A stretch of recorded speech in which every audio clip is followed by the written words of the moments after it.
Hi folks, we're Tacitus today, your pushback channel, and thank you for joining this audio live stream. Please listen to this presentation as you would a radio broadcast. In this essay, I'd like to talk about the various claims that do the rounds from time to time, but I've noticed they've come up again recently where these radical, very low IQ activists are running around with their scripted talking points that the white people genocided the Australian Aborigines. Now, we can debate the more modern term of genocide and what's meant by that, but genocide, is meant to be the wiping out of an entire race or group or tribe or something, and they're eradicated from the face of the earth. So, is genocide, in any way true, accurate in any way to describe the situation with the Australian Aborigine? Well, there are more Australian Aborigines in Australia today, more than there were than when the first settlers arrived, white settlers arrived. So, as just a recording of absolute facts, that no genocide took place.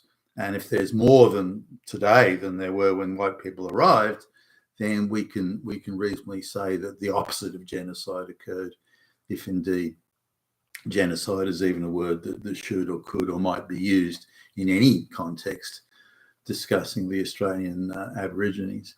So I just want to go back to give just a little bit of history. One of the world's greatest navigators and cartographers, Captain James Cook, a British captain, sea captain,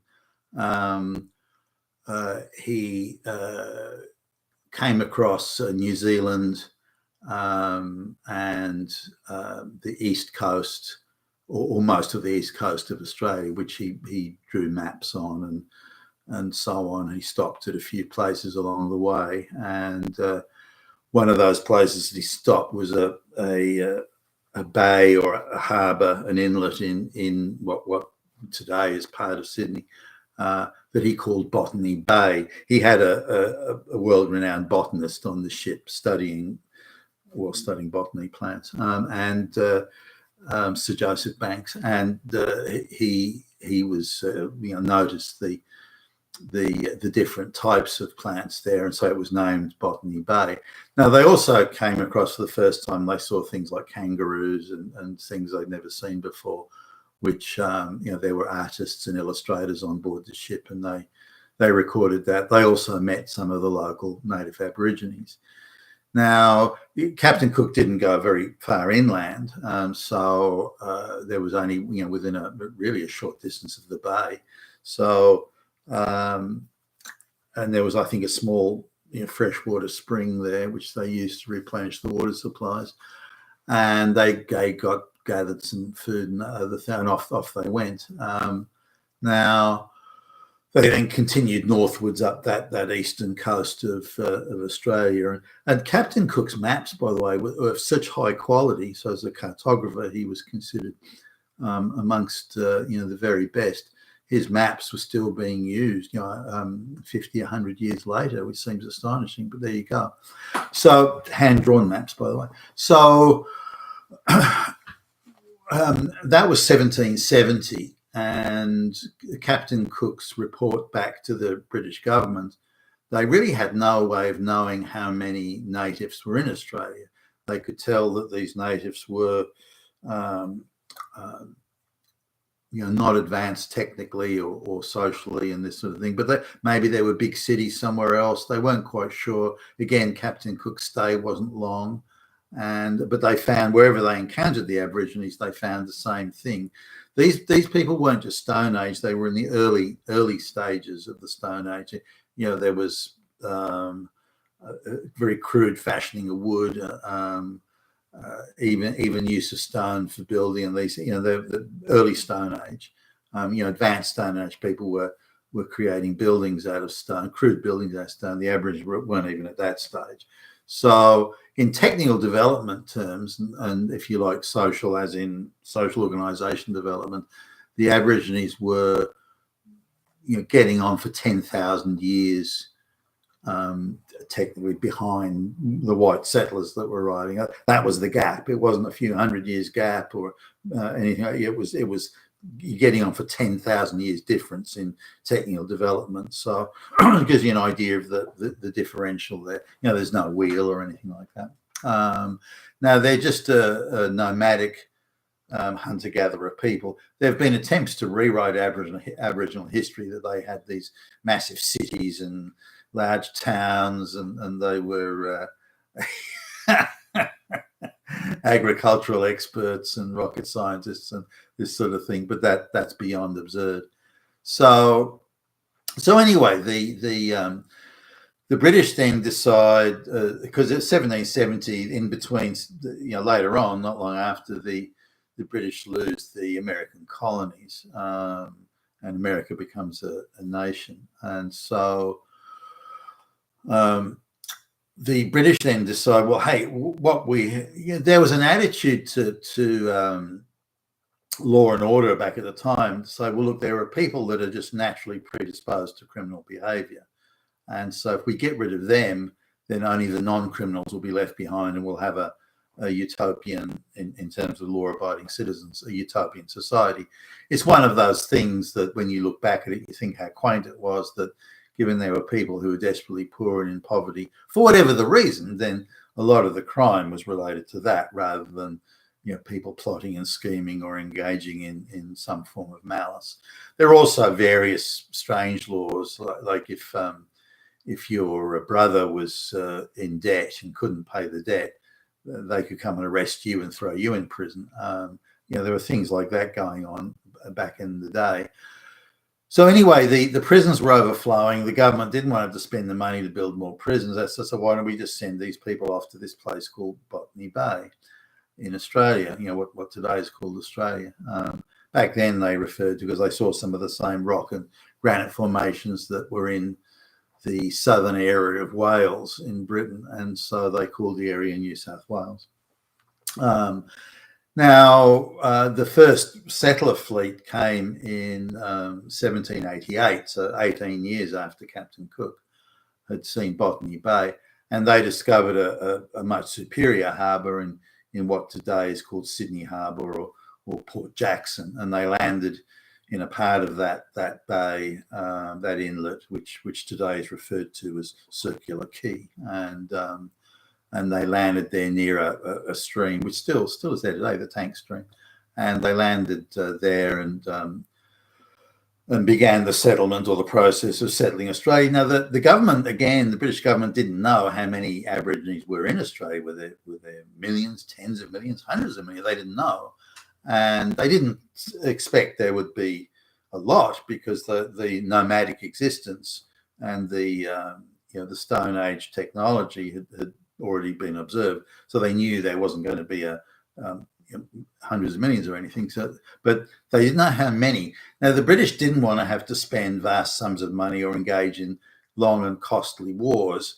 So the emphasis and the instructions that the first Governor Arthur Phillip was given was, keep on good terms with the local natives. Don't antagonize them, don't annoy them, stay on good terms, do everything you can because we don't want to have to send over large, expensive armed forces to New South Wales. We don't have to send we don't have to spend lots of money here. You're supposed to establish a penal colony and make it self-sufficient. So you need to get on with the locals and not antagonize them and not be in conflict with them. This was considered very important, and the British government were overemphasizing this. They didn't need the aggravation of warfare with the local natives. So now, because the Aborigines had no concept of ownership, they were nomadic people. They had a concept of access to resources of the land, but not the land itself or the locality or the region. So there was a difference there. But the British, having understanding ownership and contract law, or contractual arrangements and laws to do with property ownership and land ownership and private ownership, would say, well, we want to buy this area from you. This could be part of what today, is Sydney, but part of a suburb of Sydney. We want to buy this from you. Now, the Aborigines, of course, were overawed by the Western technology, metal axes and knives and the tools like hammers and whatever else, things they'd never seen before, couldn't even conceive, let alone hadn't seen before, mirrors, and the list goes on. So they would go, wow, look at that stuff, that knife just cuts this, and like, wow, things I can do with that knife. So we'll give you 20 knives for this, done deal, shake here, sign there. Now the relative value of what the settlers were giving the Aborigines was quite minimal. What they were getting in return was more valuable. But to the Aborigines, the land wasn't valuable. It had, if they were nomadic, they may not even come back even until years later. But conflict did arise because the Aborigines, again, a nomadic, wandering people, would come back a few years later and say, no, we want that. The price we paid, the stuff you gave us, that was just for a temporary loan. You can have it only as long as we don't want it. And so conflict would arise. Understandably, I mean, you don't have to be there's no surprises that type of conflict would come up, given the different concepts of ownership and resources, use of resources, access to resources, and so on. When I say resources, could be the kangaroos on the land that the Aborigines may eat, or the fish they may get out of the water, and so on. Now, it was a bunch of settler boats were out fishing, and one day, and so it's recorded, and the Aborigines became annoyed because their concept of fish was that the fish in that area there were all the fish in the world, and if the white people were taking too much, that meant there never would be any fish again. Therefore, the Aborigines reasoned that, why should you get all the fish and we don't? So we don't want you taking too much fish, and that sort of thing. So very simple misunderstandings of the world and how it works, and so on. The Aborigines couldn't understand whatever, if something was beyond the horizon, then it didn't exist. So very different views and attitudes, understandably, and conflict did arise. There was also conflict when the white people started running, say, herds of sheep, for example. The Aborigines would come back from, again, after years of wandering off wherever, would come back and they say, hey, there's no kangaroos here. We eat kangaroos. These white dudes are running these sheep here. So because the kangaroos are gone, we have a right to steal the sheep or kill the sheep. So, what's your problem with that? Now, the white people, the white farmers obviously, hey, you can't kill my sheep. Excuse me. And maybe there was some, in some cases, the farmers would say, look, just leave my herd alone, herd of sheep. I'll give you, every month I'll give you 3 sheep to eat, but otherwise leave my stuff alone. But that didn't always work out. There was, conflict did occur, and the settlers had guns, the Aborigines had spears, so it never was going to end well. It was always going to be one-sided. But that's what happens when one people that are 10,000 years technically more advanced than the other try and occupy the similar or even adjacent spaces. But was there any genociding or attempt to genocide or plan to genocide or no? It never was, and not even close, not even remotely close. Now, the white people in the 1850s, particularly the missionaries and the religious groups who believed they had some sort of divine religious mission to sort of civilize the natives, they thought, okay, because a lot of Aboriginal children still do, by the way, get abandoned by their families or so on, or the members of the family die, and so they've got an idea of bringing children up through a tribe. As soon as girls menstruate, they're considered to be available for sexual intimacy and even procreation, for goodness sakes. So something, again, you saw all over Africa as an example. So that was hardly new to just the Aborigines. But when these abandoned children were found or noticed or located, and there were a lot of missions and mission stations around the place, the mission religious groups would say, well, in order to integrate because we're having a real struggle here, the Aborigines just won't integrate. and they can't lose their Stone Age habits and ways. And because they can't fit into modern society, the aggravation and the two very different types of peoples, it's never going to end well, given that difference. So we need to integrate them into white society. So what we're going to do is, any of these abandoned children, we'll give them, a white family will adopt them, and we'll give them a good proper education and educate them in white people's ways and habits and attitudes and views and so on. So they did that, and that was from misguided maybe in some ways, but it was a very genuine attempt at how can we do the right thing. And we can look back now and say, okay, or I see the goodwill and the good intentions that went into this, but you had to better select your candidates for this. You can't just rando grab kids and do it. That isn't going to really work out so well. But you can see the point of it. And did it? And all the subsequent Aboriginal leaders were all people, pretty much all people that were educated and adopted through that system. So, and many of them just became grifters, feeding off the government taxpayer welfare system. But did Aborigines die from being exposed to white man's diseases? Well, white men had sort of hundreds of years or thousands of years of immunization, everything from the bubonic plague to whatever. But even still, white, before vaccines have been introduced, things like tuberculosis and all that sort of stuff, that was still around. White people were dying from that. And did Aborigines die from the white man's diseases that they hitherto had not been exposed to? Well, yes, they did. And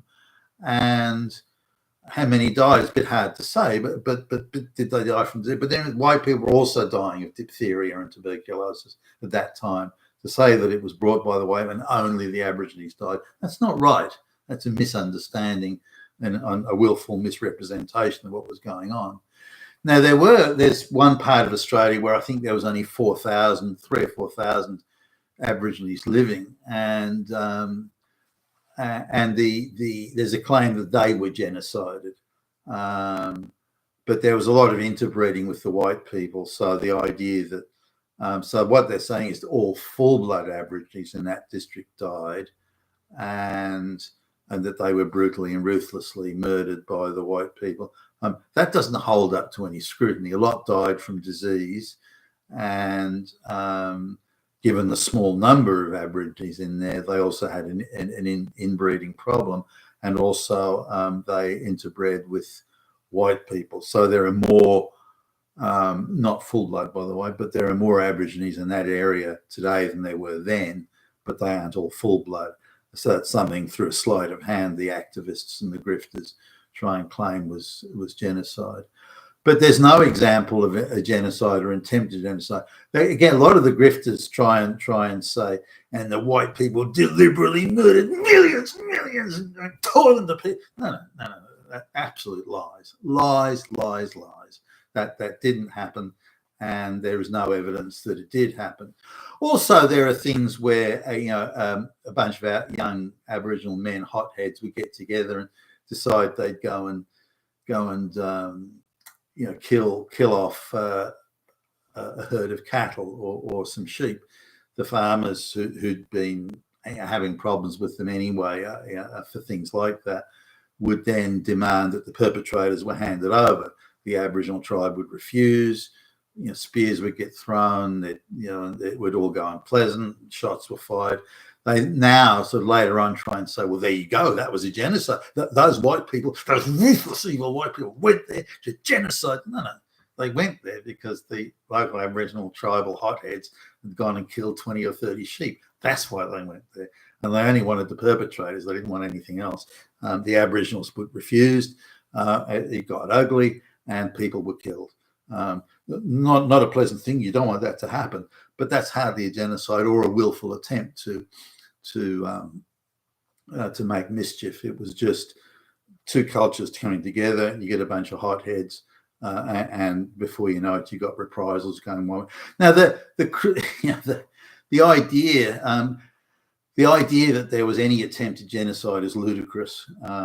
It never happened, never was. And again, there are more Aborigines in Australia today than there were then. So every definition you want to apply of what genocide supposedly means, then the situation in Australia does not meet, never did meet that. But nonetheless, it's a talk. I saw recently on I think it might have been trigonometry or one of those, where this snot-nosed, self-important school mum, morally superior shithead is asserting with bold and brassy overconfidence that did you know the white thing? She's wagging the finger and doing the whole that. Now, where does she get that from? Does she know what she's talking about? And whenever there's a question or anything like that, she does that school mum to junior school where she just looks with the mouth half open. How dare you defy me? There's a couple of quite a few women lawyers employ that when they're doing the cross-examination. How dare you speak back to me? Like they're so morally superior, no one's allowed to question them or even ask. But she hasn't got the slightest, in my view, hasn't got the slightest idea what she's talking about, and yet speaks with this faux self-confidence and that she knows. How do you know? Where did you get that information from? Oh, you mean you got it from the globalist propagandist grifter? So I just wanted to cover that it's an unfortunate thing that when a much more advanced society comes across a much less less advanced society, again, something in the order of 10,000 years technology separating them, then the least technical society isn't going to come out of this so well. When you add other things like the white man's diseases that they had no immunity to, then that adds to the drama. I should point out that at the time, I guess this is certainly worth mentioning. At the time, the attitude of Western, or the most advanced technical people on the planet, which are Western people, who still are, by the way, was that who can best use the resources in any region or area or country or place, who can best use that resources for the greater common good. And that's often forgotten in the retelling of the history.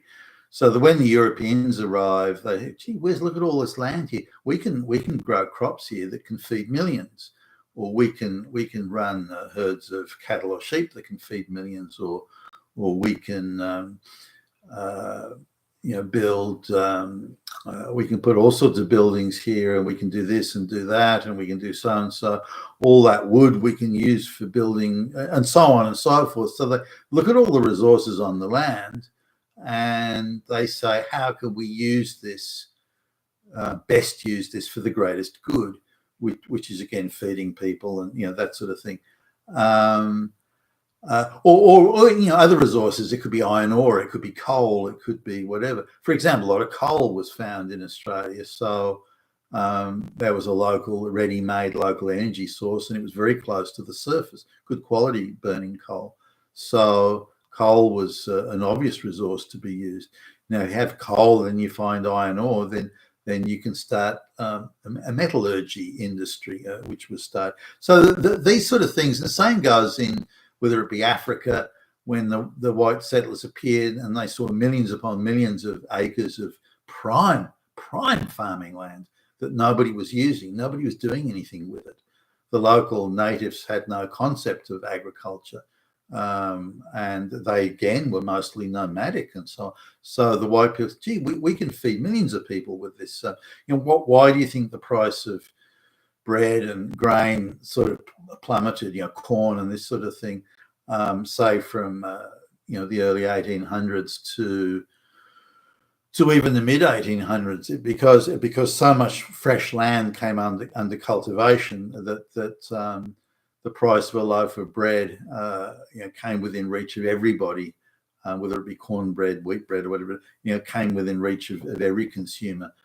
because of all the extra land being brought under cultivation from in places like Africa and North America, of course, or later on Australia. So these are this idea of who can best use the resources for the greatest good is a very important concept to understand. And when the white people, in this case Australia and the white settlers, they looked at the Aborigines, they're not using any of this land. None of it. They're just nomadic hunter-gatherers that disappear for years and come back and kill a few kangaroos and eat a few yam roots and so on, and off they go again. They're not using this land for the greatest good. But we have the technology and the know-how to use this land for the greatest good. And we're obligated, as they would see it almost in a divine sense, we're obligated to do that. And this is something that this very important concept, I think, is often lost anyway, in the understanding of the history of the day. You've been with Tassos today, your Pushback channel. Thank you for listening.